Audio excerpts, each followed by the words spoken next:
You should have used fresh ginger." The words flew out of my mouth before I could stop them. I glanced at Aunt Melba to see if she was upset, but she was looking at me with undisguised admiration. "Why didn't I think of that?" "And orange peel." I wanted her to look at me that way again. "Any other ideas?" Aunt Melba was rooting around in the vegetable bin. She emerged holding a large knob of ginger triumphantly over her head, then went to the counter and began to grate it, sending the mysterious, tingly scent into the air. "How come you didn't say something last year?" "Would you have believed me?" She swiped at the thick red curl that had fallen across her right eye and grinned ruefully. "Ask advice from a 9-year-old? She reached out and tousled my hair. "Now that you're 10, of course everything's changed."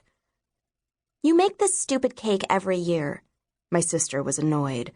"It's never very good. Why don't you just give up?" "Because it's the only kind of cake your father likes." Aunt Melba reached for one of the beautiful ceramic bowls on the shelf above her. "And your mother always used to make it for his birthday. I'm trying to keep tradition alive." "You should have asked Mom for the recipe." Jeannie was a year and a half older than me, and she had opinions. "I did, but she would never give it to me. My sister was funny that way, and then it was too late." "We're going to get it right." They both turned to stare at me. I wasn't exactly known for self-confidence, but I could taste the cake in my mind. Strong, earthy, fragrant. I remembered the nose-prickling aroma of cinnamon when it comes in fragile curls and the startling power of crushed cloves. I imagined them into the batter. Aunt Melba was grating the orange rind now, and the clean, friendly smell filled her airy kitchen. The place was a mess. Eggshells were everywhere, the counter was covered with splotches of sticky batter, and bags of flour spilled onto the floor. Ashtrays filled with half-smoked cigarettes were scattered among the ceramic plates and bowls Aunt Melba had made. She was famous for them. In the middle of it all sat a couple of forlorn cakes, each missing a tiny sliver. Aunt Melba put the new cake in the oven, and we began to clean up. The scent of gingerbread whirled through the room and out the window into the Montecito hills. Down below, the Pacific sparkled. "It smells pretty good," said Jeannie hopefully. Alas, this cake was doomed to join those abandoned on the counter. "What now?"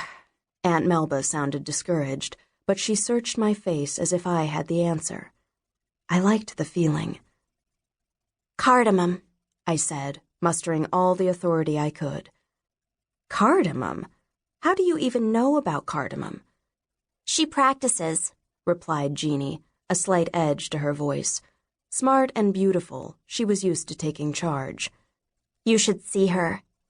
"Practices?" asked Aunt Melba. "Yeah," said Jeannie. "She's always sniffing the bottles in the spice cabinet." I didn't know she'd even noticed. At first, it was just curiosity. Why did fennel and cumin, identical twins, have such opposing personalities? I had crushed the seeds beneath my fingertips where the scents lingered for hours. Another day, I'd opened a bottle of nutmeg, startled when the little spheres came rattling out in a mothball-scented cloud. How could something so delicate have such a ferocious smell? And I watched, fascinated, as the supple, plump, purple vanilla beans withered into brittle brown pods and surrendered their perfume to the air. The spices were all so interesting. It was impossible to walk through the kitchen without opening the cupboard to find out what was going on in there.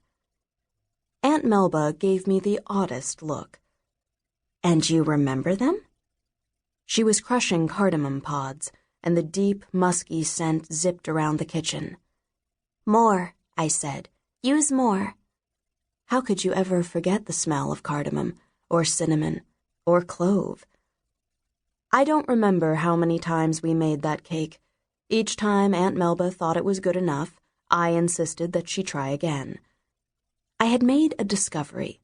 Having the flavors in my head meant I could reimagine them, put them together in entirely new ways. I wanted to keep doing it forever.